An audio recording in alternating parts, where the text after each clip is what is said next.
Hi, my name is Sheila Corona. Welcome to New Life Streaming Love and Sassy Seer Sheila, as this will be seen on both channels.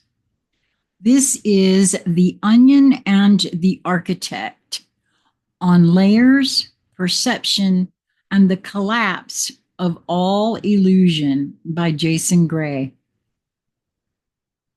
Most people think life is an apple, sweet, simple, bite-sized, Instagrammable.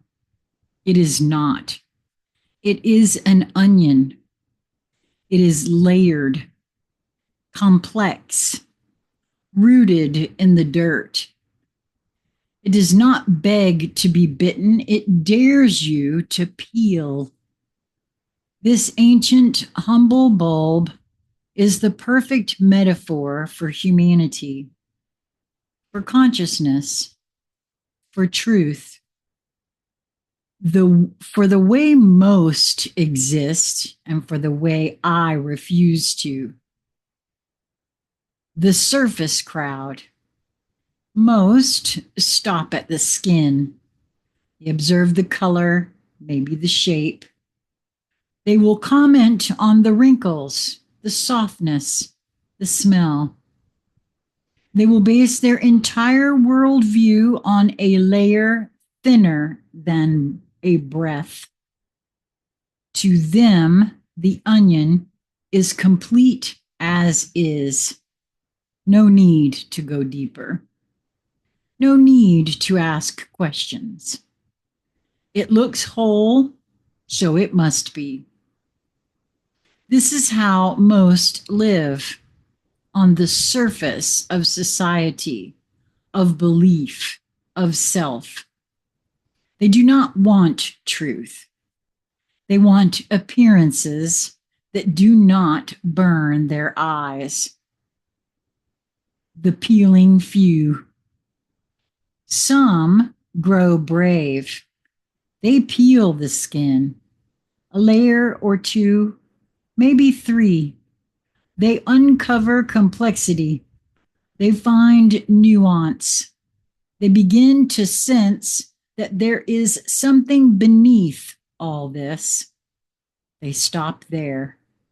A bit of peeling, a mild sting. They retreat. The deeper you go, the more it hurts. They are not looking for pain. They are looking for proof. The rare ones who keep going. Then there are the others, the rare few. The ones who peel every layer, who do not stop when it stings, who do not quit when the structure begins to unravel, who do not run when the core is still concealed. They peel because they must. Something inside them remembers the shape of the center without having ever seen it. When they reach the heart of the onion, they realize there is no core, just a final veil that dissolves into thin air, into absence, into truth, unwrapped of form. Some taste it. Some take a bite. They recoil. Too strong, too raw, too real. They spit it out, then return to sweeter myths. They say, quote, "This is not for me," end quote. They are right. It was not made for the mouth of the uninitiated. Some eat it. They chew it, swallow it, digest it. It becomes part of them. The fire enters their blood.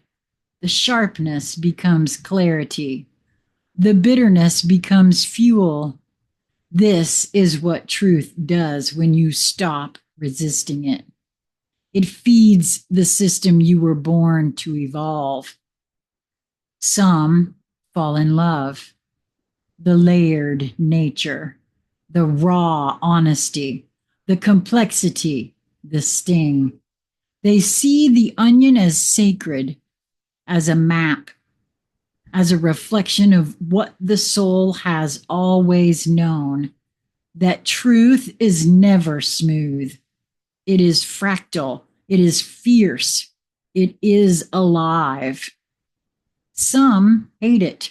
They rage against it. They call it toxic, unpalatable, dangerous.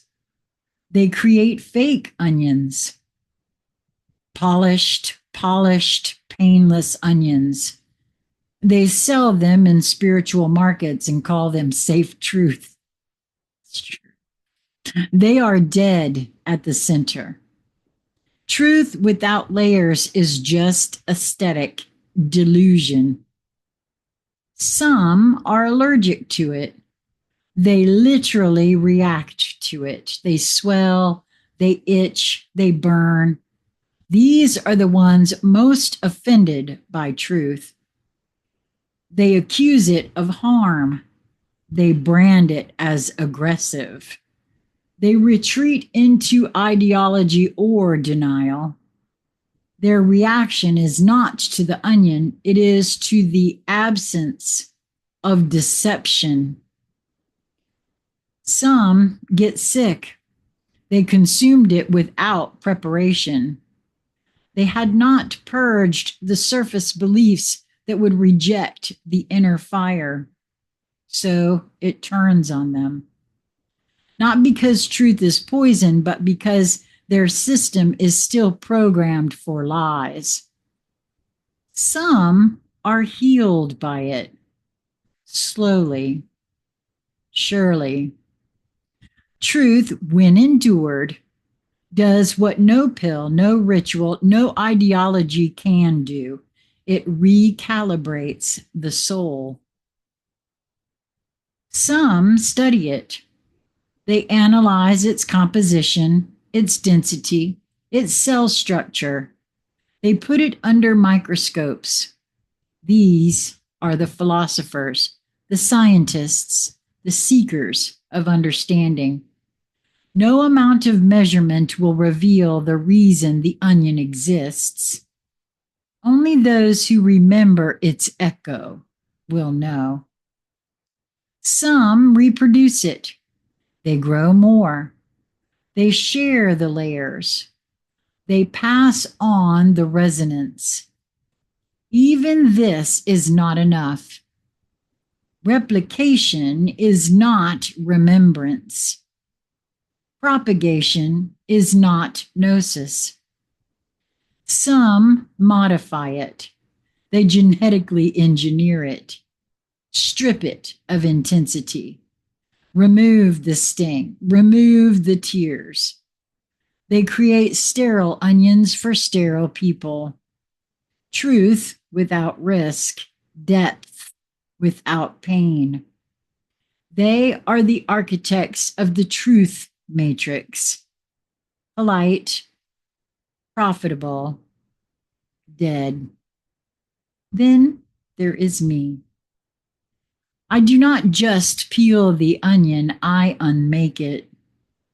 I go layer by layer until the idea of, quote, onion itself disintegrates. I question the root. I question the seed. I question the soil it grew in.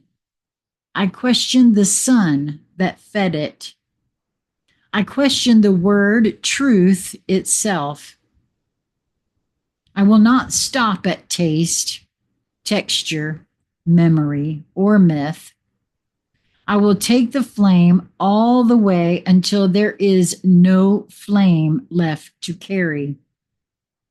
My writing is not for consumption. It is for undoing. You do not read me to agree. You read me because something inside you is screaming for dissolution. I am not here to soothe you. I am here to strip the soul until nothing remains but what never began. That is what I do. That is why most cannot stand what I write. They are still chewing the skin while I am staring into the void beneath the root.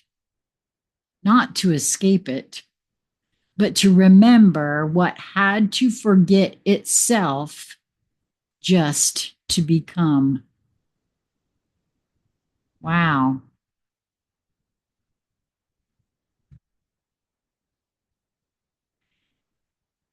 I have heard from a few of you now who feel much like I do that Jason's writings evoke something within you. And where he says here that there is something within us seeking dissolution, I suspect he is correct in that. I know that must be part and parcel why I continue to do these recordings, why I feel so nudged and, yes, often driven to record his work. Don't think I don't question myself as to why that is, because I do. And I know that the way I'm going about it has something to do with just that. I know immediately now if I am to record something or not. When I first got those nudges to record, I was often halfway through an article or something when I knew that I was to record it. Now I know almost immediately. And with Jason's work, it's almost so immediate that just the title alone gives me the nudge. So, as I've said before, I don't read anyone's work if I get that nudge right away to record it. If I'm nudged to read something and then just I don't normally now get maybe one or two sentences in before I feel that nudge.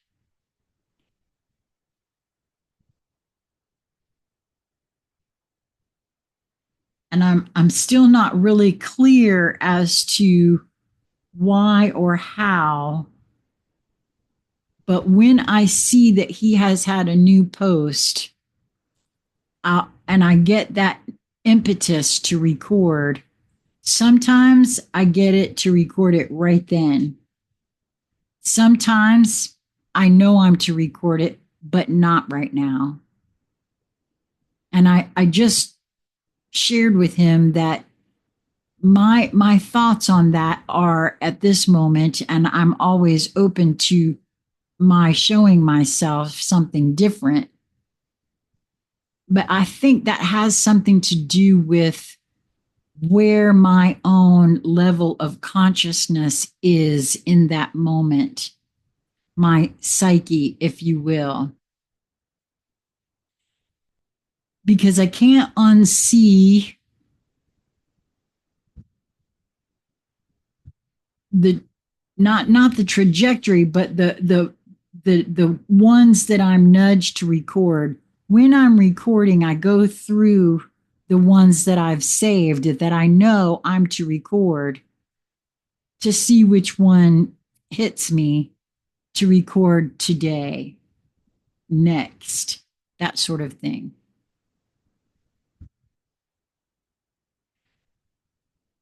Very few of Jason's writings has he asked me up front to record. And of course, if he asks me to record something, I would be happy to do that. He did contact me and ask me to record this one. I knew he was asking me to record it when he first posted it because he told me it was there, and I could feel him wanting me to record it then when he posted it. But I didn't feel it was time. When he asked me today, I felt immediately that I could. So clearly, there's something that has to do with where my own psyche is. Just observations I thought I'd share. Until we meet again, my friends, be well.